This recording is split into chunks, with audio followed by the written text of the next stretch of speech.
welcome to the Money Badger TV show. I'm Dennett, the host and producer. I'm excited to have some Canadian neighbors visiting the area today, and they're in the studio with me. So let me have them introduce themselves, and we're going to be talking all about blockchain, what's going on in Canada, and how it can affect the local community. And also, if people are looking for a career change or looking to get a job, this might be a particularly good episode to watch. So joining me in the studio, I have... Hi, I'm Karen Olson. I'm the Chief Operating Officer of Blockable and the abl ecosystem. All right, and thanks for joining us, Karen. And thank you. Hello, I'm David Olson. I'm the Chief Innovation Officer at Blockable, and I provide support for my team building out the abl network. All right, well, thanks for joining us, David. Yes. And Karen. Thank you for having us. So you guys are visiting from Canada. Yes, we Blockable is located in Kelowna, British Columbia, in the beautiful Okanagan Valley, which is about 4-hour drive inland from Vancouver. So do you fly to Vancouver and drive 4 hours to get there? Or? We do both. We usually, if we're on business, we usually fly through Vancouver. That's typically our hub anywhere. So I'm going to just ask some stereotypical questions. Do you guys have moose and caribous running up there? And well, actually, on the way to the airport yesterday, we saw an elk herd walking. Seriously? We did, which is uncommon, but we did see one, yeah. Oh. And they grow grapes there? So the Okanagan Valley is an agricultural valley. It's world known for the wine, particularly the whites that it produces. Interesting. What's the winters like? Well, typically the weather is colder than California, but not terribly cold. It will hover, from the 30s to the 50s most of the winter. Fahrenheit. I could give it to you in Celsius. That's all right. All right, and you guys have worked together as a team before, I take it? Yeah, so David and I are a married couple, but we actually met through working together. And then Blockable is actually the second business that we've owned together. All right, well, I wanted to start off with, how did your interest in blockchain come about? So for me, my background is that of a recruiter. So I came from an HR recruitment background and spent a good chunk of my career there. Back early last year, about this time last year, my former employer, Eric Simmons, and I were talking about how to solve some of the problems in recruitment. Yeah. I had gone on to be Chief Operating Officer of an AI company. And in that we, in our discussions, what we realized is Eric has tight ties to the Ethereum community through some personal friendships. And we started to talk about what blockchain could do. And we actually first thought about recruiting for blockchain. That's sort of where the origin of everything came from. And then what we realized is that we could actually use blockchain to solve many of the issues that are plague the recruitment and HR industries.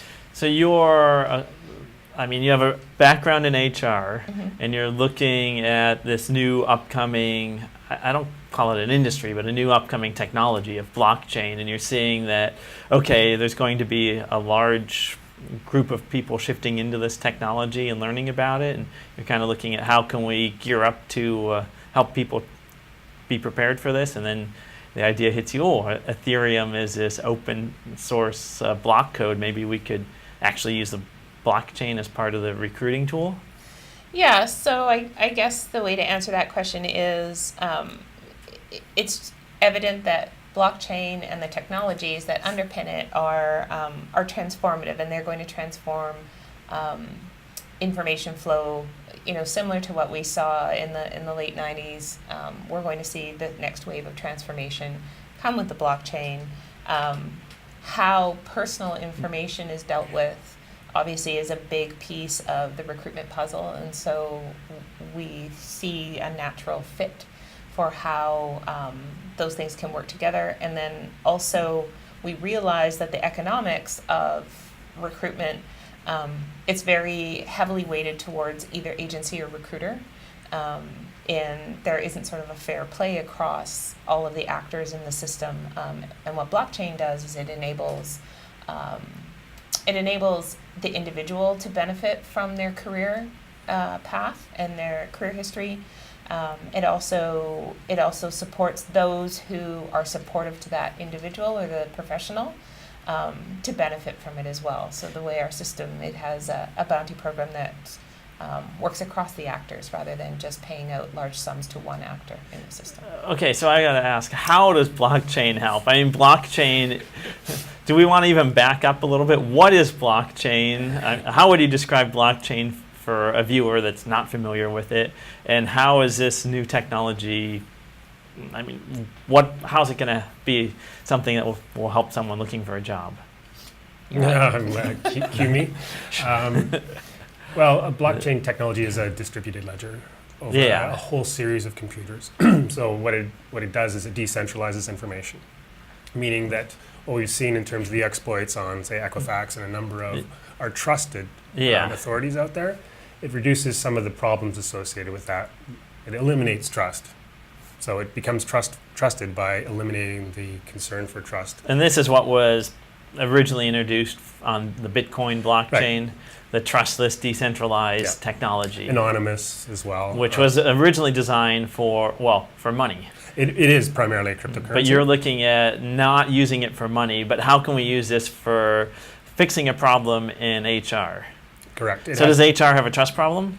A significant trust problem. Okay, so you're looking at using the blockchain to solve the trust problem. In some regards, yes, we actually see the ability to securitize information and also to provide different mechanics for building trust among your peers.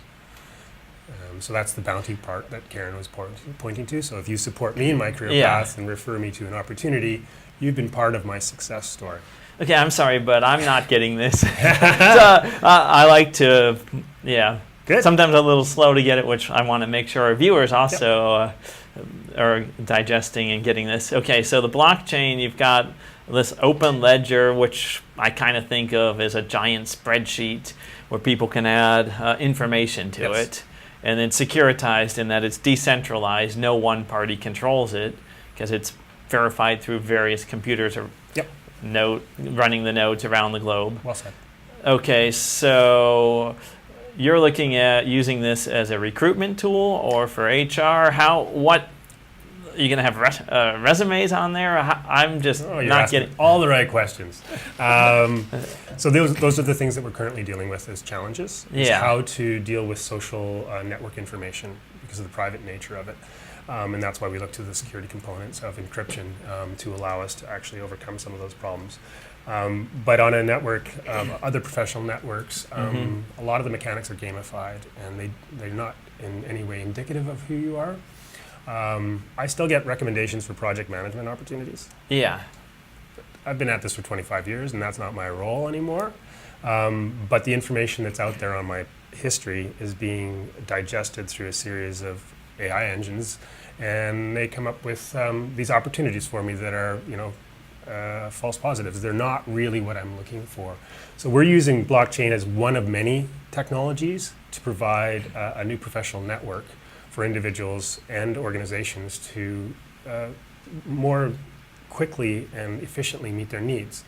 We have this problem called the double coincidence of wants, meaning you're a company, you need people. I'm a candidate or a professional, I need a job.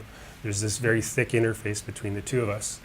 And we continually add individuals between you and I to build that trust, recruiters, sourcers, HR managers. And unfortunately the solution to the problem has been adding more actors that are contributing to the problem. And so we're trying to create a more direct relationship between yourself, your peers, as well as you and the companies that you're looking to actually have an opportunity in. Okay, so it sounds like you're trying to make a better search engine in a way, and that I put my resume out there, it's grabbed up by algorithms, the algorithms try to match me up, and a lot of times they send job requests to me that are irrelevant. Irrelevant and distracting and costly for everybody. And so what we're trying to do is provide professionals tools to have a better career vector, like they understand where they're moving, as well as for employers to have better matchmaking tools. How does a shared or open ledger help that? So one thing I should say is that you keep saying resume, and we actually are looking to eliminate the resume. Yes. So rather than you put your resume up online and it's shared over a distributed ledger, we have what we call the abl DNA. So it's comprised of things like psychometric testing, university results, identity verifications, attestations from others. And so these things are much more indicative. So the more you have those things in your profile, the resume could be a component of it if you want, but there's other things that make up who you are. So all of that information is stored off-chain. Yes. And then what we use the on-chain component for is the economy within the system. So we have this saying at Blockable, it contains 5% real blockchain. Blockchain is not the whole solution. It provides key mechanics that solve the problems in the current system. I want to pause and back up for a moment there. You said, I'm really interested in not using resumes because resumes, I think everyone, including myself, they're a total pain in the butt to write your resume. You have to keep it updated. And at the end of the day, it feels like it's really my skill of how am I selling myself on a one or two pieces of paper, 1 or 2 pages. How am I presenting and selling myself versus what are the actual skill set that I have? And the skill sets I have may not be selling myself on a couple. Right. You've nailed it. Some people for all kinds of reasons misrepresent who they are, whether that's a misunderstanding of self, whether it's fear, whatever those reasons are. One of the things that we have is the testing that goes along with it is really meant to be a true representation of who you are. We believe everybody's employable, and it really should be the right person in the right job. And part of building your abl DNA is the psychometric testing that I mentioned. 85% of Fortune 500s use psychometric testing in their hiring. So why wouldn't every company look at that opportunity? Okay, I'm not really familiar with psychometric testing. Is this like a Briggs-Meyer kind of? The Myers-Briggs is a psychometric test. Okay. We have a partner out of Toronto, a company called Self Management Group, who has been. They've got 35,000 customers around the world. They're in 40 different languages, and they work with many of industry's largest players. And they, over the last 15 years, have built basically the testing that we're using embedded into our system. Okay, so sell me on what will the future of job hunting be like for the ones that are just in elementary school today when they grow up? So they'll never have a resume. They'll take a test and they'll have their school results, and this will all be on the blockchain, and then they'll go to get a job and it'll perfectly match them to their natural talents that have been shown by what they've done on these tests and what the school they've gone to and what they've accomplished. Bingo. You got it. And then that would just kind of work through this open ledger to say, okay, well, you've got this company over here developing this technology. They need graphic designers. You've got some student here that has a tremendous talent in that area, so we're going to match them up. It's essentially how it works. The idea is that there's many data points on who you are, not just the one data point of your resume, or even a resume that has great information in it doesn't necessarily represent who you are. So the idea is that this is multifaceted. It's looking at you from many, many different angles. And it's also on the employer side looking at what they need from an organization. So the eventuality of the software is that not only will the individual have their abl DNA, the company will have a DNA, so to speak, that can define, who makes up a strong player in their team, what kind of individual is successful, so that those layers upon layers of matching start to really come together to bring the right opportunity to the right person at the right time. And now you need to use blockchain for this because of the quantity of information that you have on the ledger, the security of some of this being private info, some of it being public? I mean, I have my public profile on LinkedIn and these other social network sites that I want to share with people so that they understand who I am. So, Yeah. do you need cryptography to keep stuff private? What share with me? How's this going to? All of your existing profiles can be, in some regards, securitized by the blockchain. They can exist outside of the chain and actually be referred to our abl network and be part of your abl DNA in some regard. We're not necessarily storing a lot of information on the blockchain as much as using it for what it's adept at, and that is the ability to provide that trustlessness that we're looking for, provide a bounty system.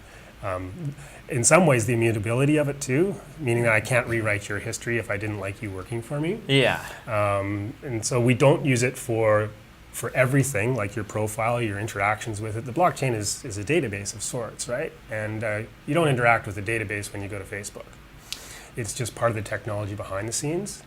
And for us too, we use it strategically to overcome what the key concerns that we've identified with the job hiring market, and we address those key concerns. One of the key concerns we see is that centralized organizations are taking all of the data from professionals and their career history and leveraging it for their own purposes, and not providing the guidance to professionals as to what they should be doing next or could be doing next. They're actually just selling the data to third parties to then make money off of that or to advance their own purposes. And so why we've gone down the path of the blockchain is it does have this ability to be autonomous and for it to be its own network with its own governance. And that's a goal that we work towards. Okay, well, let's start with what are the major problems today that you're looking to fix? You just mentioned having the interest, basically the employee's interest is being sold. That information can be sold. So is that the major issue you're out to fix? Or what are the problems with today's system? Well, the centralized players out there, they are not necessarily advancing your career as much as their agenda. So that is one thing when it comes to information. And then they can manipulate your information or hide it from certain individuals without your permission. It's a misaligned incentive. Yes, the marketplace is misaligned. Employers want employees, employees want a job. There's actors in the middle of it who have different agendas. Yeah. They're looking to heavily monetize that space in the middle, right? So LinkedIn, Indeed, those are all areas where money flows. So recruitment, $500 billion annually on recruitment in various forms, whether that's an agency or recruiter, and Indeed, at LinkedIn. Yeah. But the individual or the professional who's really at the center of it, they don't get anything. Right? They're not monetized in any way, and so what blockchain allows us to do is create an ecosystem around it where companies would buy tokens, right? And they would use that as a bounty for whoever got hired. So let's say typically a recruiter takes 20% of a recruitment fee of somebody's annual salary. In the ABLE system, it's 9%, and that 9% is broken down where 7 or 8% goes to the individual, the person being hired. So it's like a hiring bonus, if you will. And then other components of it go to the maintenance of the ecosystem itself, or to those individuals who have supported you to get this job. So if you do an attestation, for example, I say, Dennett's done a great job, I highly recommend him, I get a fractionalized piece of that bounty. That comes into my own pool. And then once that job is accepted and that person is hired, they're paid out in tokens, and so is everybody else in the ecosystem who is participating. Wait, so do you mean my salary is going to come in tokens if I participate in this? No. Your bonus for being hired and working through the workflow. So if you do apply for a job, you'll recognize you're going through the same exercise over and again with different employers. Yeah. And it's very expensive on your time, and it's very expensive on the employer's time as well. And we're trying to reduce that time and actually reduce the costs for the employers while increasing the benefit for the actors in the space, meaning the professionals, to support each other and to actually be honest about who they are and get rewarded for that honesty. Okay, so with today's system, I'm looking for a job and I find a couple difficulties in the current system. One is there's a repeated requirement through a lot of companies that I have to upload my resume. Sometimes you have to manually enter a log and fill out your name, your address, your email, set up a password, and I'm just applying for a job. And so all of anyways, that goes away. I have to spend a fair bit of time for each job I'm applying on stuff which I don't know how much value it has. And that's the part that we're trying to eliminate, is you don't know what you're, like, it's a scattered approach, right? Yes. And you don't get there's no feedback loops for you. No feedback. You don't know if anyone reads it. You don't know if an algorithm scans you out. And so the blockchain does provide us the opportunity for communicating with the community in a transparent fashion as to what those mechanics are. Yeah. And you are getting paid to play if you do participate. And the integrity of the network will prove the value to all the players. And that is one of the challenges that we have, is to build that integrity into it in terms of the transactions and those feedback loops. The current feedback loops are mostly ads. Okay. So on the other side, I put my profile, I get LinkedIn, I maximize my profile, and then I can apply for some jobs directly through LinkedIn. So isn't that an efficient system? Have you What happens to your resume? Where does it go? Well, like you said, you're gets not using your resume as much. You're just using the information on LinkedIn. So they're kind of trying to move beyond the resume already, aren't they? Well, LinkedIn is basically a digital representation of your resume. So we're looking for different KPIs, key performance indicators, for career paths and for teams as well. And so when we point to the psychometric data, that's one very large dimension that we see missing in most systems. And those tests are taken, but they're taken farther down the line in terms of the workflow for hiring. We believe that having more information up front will allow ourselves and others to build sophisticated AI engines on top of this network. Okay, so we're here in Silicon Valley, and there's been some large, I don't know if lawsuits, there's been some large cases where people think that diversity, and some of it's, well, maybe the diversity is in mindset. So are you going to have it where a company is all going to hire people with certain profiles and scores, and therefore they'll lack diversity? it's actually the opposite. So the system is neutral, right? It doesn't understand. It's not built to understand the color of skin or gender or those kinds of things. It's meant to look at potential and look at capabilities. And those are the only things. So again, it comes back to the right person at the right time. So that, to me, that's one of the great sort of byproducts of this whole system, is that it's non-biased. It's non-biased. So you're not going to end up with a ton of people with the same political mindset. You're going to end up with a diversity of talent. Right. It's based on what the potential is for that individual. So if you're going to hire based on the skill, not based upon the potential and skill. And character. So in the blockchain space, one of the things that we recognize is that there's not very many programmers in this space, or coders, or efficient designers, and it takes a period of time to get into this space. So adaptability from wherever you were to where you go next is going to be one of the key traits moving through the creative economy, as, say, our daughter or other people move through this. You brought up an elementary student, right? Yeah. So what is their experience going to be? Well, hopefully it won't be grinding against a whole bunch of engines and forms. So you think that they'll grow up to have a digital, what would you call it? A digital, not resume, but they'll have a blueprint of themselves. A blueprint of themselves DNA. that would be on the blockchain. Now, is this going to include performance reviews? Will they get things like details like that get added? If someone writes you up in HR department, is that going to go onto your digital blueprint? Well, the more you fill out your DNA, the more the system rewards you. So I mentioned 9% or 8%. It can be up to that. So the more you have attestations, recruiter interviews, previous employment history, those kinds of things, they increase the bounty. So it's gamified that you participate fully.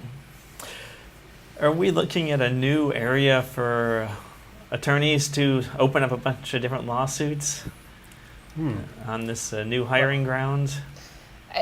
That's good. Possibly. I mean, like blockchain, right? This space is nascent, and there's many, areas that we're looking at to address, and none of us can see into the future per se. But we are trying to build this in a way where the professional is at the center of it, and their concerns, drive how the product is being developed, and that's part of our methodology, is making sure that we are talking to the market. And the consumer, very tightly as we build this out to make sure that those things are addressed.